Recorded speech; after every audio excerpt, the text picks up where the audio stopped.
अस्सलाम वालेकुम। आज हम टीईटी एग्ज़ाम के तहत तारीख़ इस मज़मून के सवालात और उसके जवाबात देखेंगे जो आपको टीईटी एग्ज़ाम में बहुत कारआमद साबित हो सकते हैं। ये तारीख़ के क्वेश्चन आपको पेपर फर्स्ट और पेपर सेकंड के लिए मुफीद साबित होंगे। यहाँ पर पहला सवाल दिया गया है, कुर्रे ज़मीन पर ज़िंदगी के इर्तिक़ा का नज़रिया किसने पेश किया। यानी कुर्रे ज़मीन पर ज़िंदगी का जो इर्तिक़ा हुआ है उसका नज़रिया किसने पेश किया है। यहाँ पर सही जवाब है चार्ल्स डार्विन ने। यानी किसने? चार्ल्स डार्विन ने पेश किया है। यहाँ पर सवाल दिया गया है, चार्ल्स डार्विन ने अपने नज़रिया कब पेश किया। यानी जो इसका जो नज़रिया था इंसानी ज़िंदगी के इर्तिक़ा का, वो उसने कब पेश किया। यहाँ पर सही जवाब दिया गया है 1859 में। यानी कब पेश किया है? 1859 ईस्वी में पेश किया है। यहाँ पर सवाल दिया गया है, कुर्रे अर्ज़ पर इब्तिदाई इंसान का वजूद कब हुआ। यानी कुर्रे अर्ज़ पर इब्तिदाई इंसान का वजूद कब हुआ था। यानी कब हुआ था। यहाँ पर सही जवाब दिया गया है 20 लाख साल पहले। कितने साल पहले? 20 लाख साल पहले। अब यहाँ पर सवाल दिया गया है, इब्तिदाई इंसान के रकाज़ात कहाँ दरियाफ्त हुए थे। यानी इब्तिदाई जो इंसान के रकाज़ात जो थे वो कहाँ दरियाफ्त हुए थे। यहाँ पर सही जवाब दिया गया है चीन में। कहाँ दरियाफ्त हुए थे? वो चीन में दरियाफ्त हुए थे। अब यहाँ पर सवाल दिया गया है, सोचने समझने की सलाहियत वाले इंसान का ढांचा कहाँ दरियाफ्त हुआ था। यानी सोचने समझने वाले इंसान का ढांचा कहाँ दरियाफ्त हुआ था। यहाँ पर सही जवाब दिया गया है नेंडरथल, जो जर्मनी में वाक़ है। कहाँ वाक़ है? जर्मनी में वाक़ है। यहाँ पर सवाल दिया गया है, होमो स्पेन इंसान का ढांचा कहाँ दरियाफ्त हुआ था। यहाँ पर सही जवाब दिया गया है करम नान, जो वाक़ है फ्रांस में। कहाँ पर वाक़ है? फ्रांस में वाक़ है। अब यहाँ पर सवाल दिया गया है, वो ज़माना जिसमें सिर्फ पत्थर के औजार ईजाद हुए थे, इसे क्या कहते हैं। यानी ऐसा ज़माना जहाँ पर सिर्फ और सिर्फ पत्थर के औजार यानी पत्थर के हथियार इस्तेमाल हुए थे, उस ज़माने को क्या कहते हैं। उस ज़माने को पत्थर का ज़माना कहते हैं। कौन सा ज़माना? पत्थर का ज़माना कहते हैं। अब यहाँ पर सवाल दिया गया है,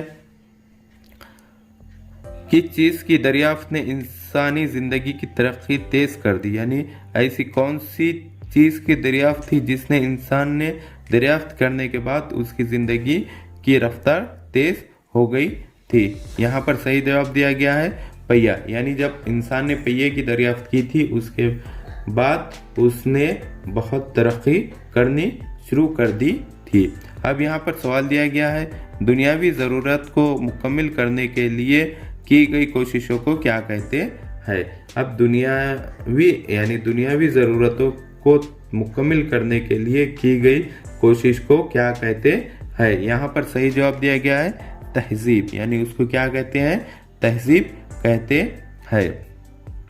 अब यहाँ पर सवाल दिया गया है, किस मुल्क को एहरामों की सरजमीन कहा जाता है। यानी किस मुल्क को एहरामों की सरजमीन कहा जाता है। यहाँ पर सही जवाब दिया गया है मिस्र। यानी मिस्र को एहरामों की सरजमीन कहा जाता है। यहाँ पर सवाल दिया गया है, बरतानवी वज़ीर आज़म विंस्टन चर्चिल की पैदाइश कब हुई। यानी बरतानवी जो वज़ीर आज़म थे उनकी पैदाइश कब हुई। यहाँ पर सही जवाब दिया गया है 30 नवंबर 1874 में। कब हुई है? 30 नवंबर 1874 में हुई है। अब यहाँ पर सवाल दिया गया है, हिरोशिमा और नागासाकी पर बमबारी करने वाले तैयारे का नाम क्या था। यानी जो हिरोशिमा और नागासाकी पर जो बम बरसाए गए थे और जिस तैयारे में यानी जिस जहाज से बम बरसाए गए थे उस तैयारे का नाम क्या है। यहाँ पर सही जवाब दिया गया है एनोलागे। यानी इस तैयारे का नाम एनोलागे था। यानी जो हिरोशिमा और नागासाकी पर जो बमबारी करने वाले तैयारे का नाम एनोलागे था। अब यहाँ पर सवाल दिया गया है, एनोलागे के पायलट का नाम क्या था। यानी एनोलागे जो जहाज था, जो तैयारा था, उसको कौन चला रहा था, उसका कौन पायलट था। यहाँ पर सही जवाब दिया गया है जनरल पॉल, यानी जनरल पॉल उसके पायलट थे। अब यहाँ पर सवाल दिया गया है जनरल पॉल की वफात कब हुई, यानी जनरल पॉल की वफात कब हुई। यहाँ पर सही जवाब दिया गया 1 नवंबर 2007 को, यानी जनरल पॉल की वफात कब हुई, 1 नवंबर 2007 को हुई। अब यहाँ पर सवाल दिया गया है हिरोशिमा और नागासाकी पर गिराए गए बम का नाम क्या था। अब जो हिरोशिमा और नागासाकी पर जो गिराए गए बम थे उसका नाम क्या था। उन बमों का नाम था लिटिल बॉय, यानी वो बमों का नाम था लिटिल बॉय। अब यहाँ पर सवाल दिया गया है जयपुर को राजस्थान की राजधानी कब बनाया गया, यानी जयपुर को राजस्थान की राजधानी कब बनाया गया, यानी राजस्थान की राजधानी जयपुर को कब बनाया गया। यहाँ पर सही जवाब दिया गया 30 मार्च 1949 को, यानी जयपुर को राजस्थान की राजधानी कब बनाया गया है, 30 मार्च 1949 को। अब यहाँ पर सवाल दिया गया है गुलाबी शहर जयपुर को किस बादशाह ने बसाया था, यानी गुलाबी शहर जो राजस्थान का मशहूर शहर है जयपुर को किस बादशाह ने बसाया था। यहाँ पर सही जवाब दिया गया है सवाई मान सिंह। किसने बसाया था, सवाई मान सिंह ने बसाया था। अब यहाँ पर सवाल दिया गया है नेताजी सुभाष चंद्र बोस का आबाई वतन कौन सा है, यानी नेताजी सुभाष चंद्र बोस का आबाई वतन, यानी उनका आबाई वतन कौन सा है। यहाँ पर सही जवाब दिया गया है कोलकाता, यानी उनका आबाई वतन क्या है, कोलकाता है।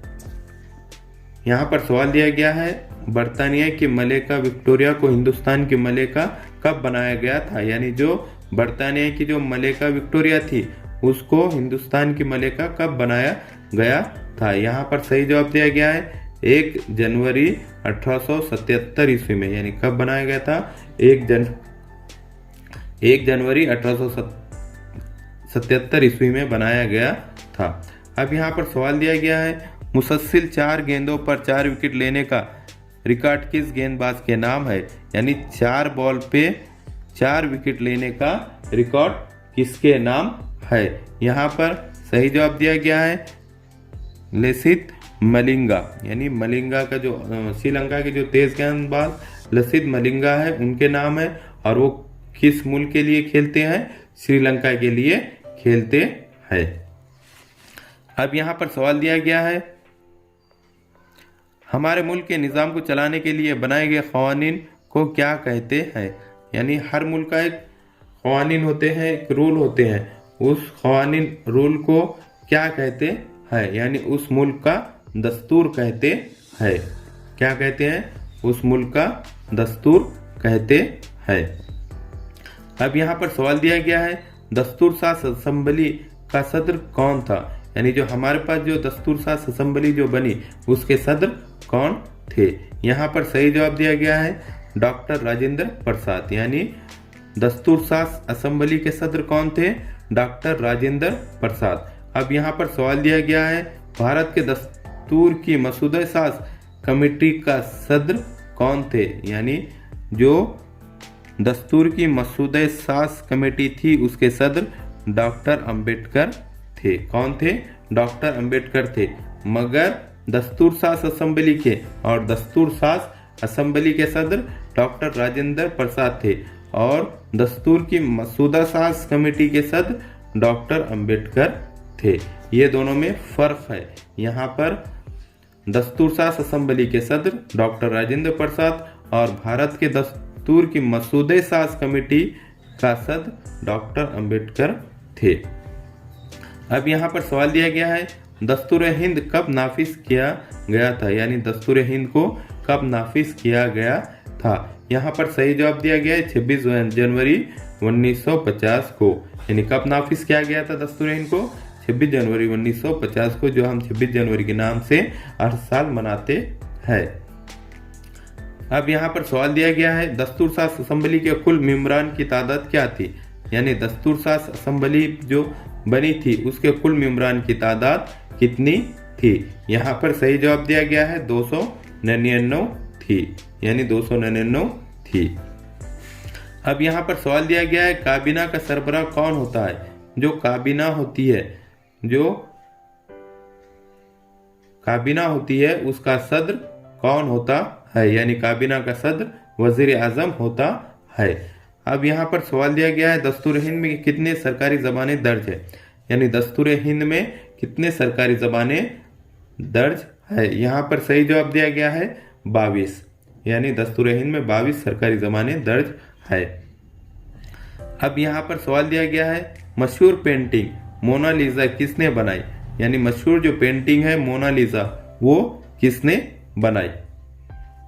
यहाँ पर सही जवाब दिया गया है लियोनार्डो डोविंसी ने, यानी किसने बनाई, लियोनार्डो डोविंसी ने ये मोनालिसा की पेंटिंग बनाई थी। अब यहाँ पर सवाल दिया गया है महाराष्ट्र में स्वराज की बुनियाद किसने रखी, यानी जो महाराष्ट्र में स्वराज जो कायम हुआ था वो इसकी बुनियाद किसने रखी थी, यानी महाराष्ट्र में स्वराज की बुनियाद सबसे पहले शिवाजी महाराज ने रखी थी। अब यहाँ पर सवाल दिया गया है स्वराज के क्या मायने हैं, यानी जो स्वराज के जो मायने हैं वो क्या है, यानी उसके लग़वी मायने क्या है। यानी स्वराज के मायने होते हैं अपनी हुकूमत, यानी खुद की हुकूमत, खुद की हुक्मरानी होती है।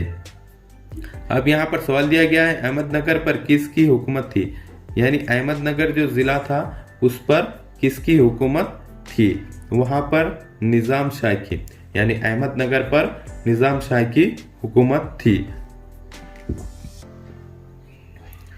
अब यहाँ पर सवाल दिया गया है बीजापुर पर किसकी हुकूमत थी, यानी बीजापुर पर किसकी हुकूमत थी। यहाँ पर सही जवाब दिया गया है आदिल शाह की, यानी किसकी हुकूमत थी, आदिल शाह की हुकूमत थी। अब यहाँ पर सवाल दिया गया है शिवाजी से पहले महाराष्ट्र में वतनदार कौन थे, यानी शिवाजी से पहले, यानी शिवाजी महाराज आने से पहले महाराष्ट्र में वतनदार कौन थे, यानी यहाँ के वतनदार कौन थे। यहाँ पर सही जवाब दिया गया है देशमुख और देशपांडे। कौन थे यहाँ पे, देशमुख और देशपांडे थे। यहाँ पर सवाल दिया गया है संत नामदेव जात के कौन थे, यानी संत नामदेव जात के कौन थे, ये वो जात के दर्जी थे। अब यहाँ पर सवाल दिया गया है संत ज्ञानेश्वर कहाँ के रहने वाले थे, यानी जो संत ज्ञानेश्वर जो गुजरे हैं बहुत बड़े संत, वो कहाँ के रहने वाले थे, वो थे आपे गांव के। कहाँ के रहने वाले थे, आपे गांव के रहने वाले थे। अब यहाँ पर सवाल दिया गया है संत ज्ञानेश्वर की पैदाइश कब हुई। अब संत ज्ञानेश्वर जो थे, जो बहुत बड़े संत गुजरे हैं, वो उनकी पैदाइश कब हुई। यहाँ पर सही जवाब दिया गया है 1275 ईस्वी में, यानी संत ज्ञानेश्वर की पैदाइश 1275 ईस्वी में हुई। अब यहाँ पर सवाल दिया गया है संत ज्ञानेश्वर के भाइयों के क्या नाम थे। अब जो संत ज्ञानेश्वर जो गुजरे हैं उनके भाइयों के क्या नाम थे। यहाँ पर सही जवाब दिया गया है निवृत्तिनाथ और सोपान देव, यानी उनके नाम थे निवृत्तिनाथ और सोपान देव। अब यहाँ पर सवाल दिया गया है संत ज्ञानेश्वर की बहन का क्या नाम था, यानी जो संत ज्ञानेश्वर जो थे उनकी बहन का क्या नाम था, किसका नाम, बहन का नाम क्या था। यहाँ पर सही जवाब दिया गया है मुक्ताबाई। क्या नाम था उनका, मुक्ताबाई नाम था। अब यहाँ पर सवाल दिया गया है संत ज्ञानेश्वर ने मराठी जबान में कौन सी किताब लिखी, यानी जो संत ज्ञानेश्वर जो गुजरे हैं उन्होंने मराठी जबान में कौन सी किताब लिखी है। यहाँ पर सही जवाब दिया गया है ज्ञानेश्वरी। कौन सी किताब लिखी, ज्ञानेश्वरी। कौन ने, संत ज्ञानेश्वर ने कौन सी जबान में, मराठी जबान में कौन सी किताब लिखी, ज्ञानेश्वरी लिखी है। अब यहाँ पर सवाल दिया गया है संत ज्ञानेश्वर की समाधि कहाँ है, यानी जो संत ज्ञानेश्वर है उनकी समाधि कहाँ है। यहाँ पर सही जवाब दिया गया है आलनंदी, यानी आलनंदी में उनकी समाधि है जो पूना में वाक़ है। कहाँ पर है, पूना में वाक़ है। अब यहाँ पर सवाल दिया गया है संत एकनाथ कहाँ के रहने वाले थे। अब जो संत एकनाथ है ये भी बहुत बड़े संत गुजरे हैं, ये कहाँ के रहने वाले थे, ये पैठन के रहने वाले थे, यानी संत एकनाथ पैठन के रहने वाले थे।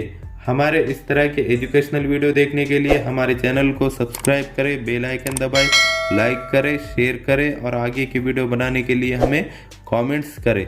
Thank you.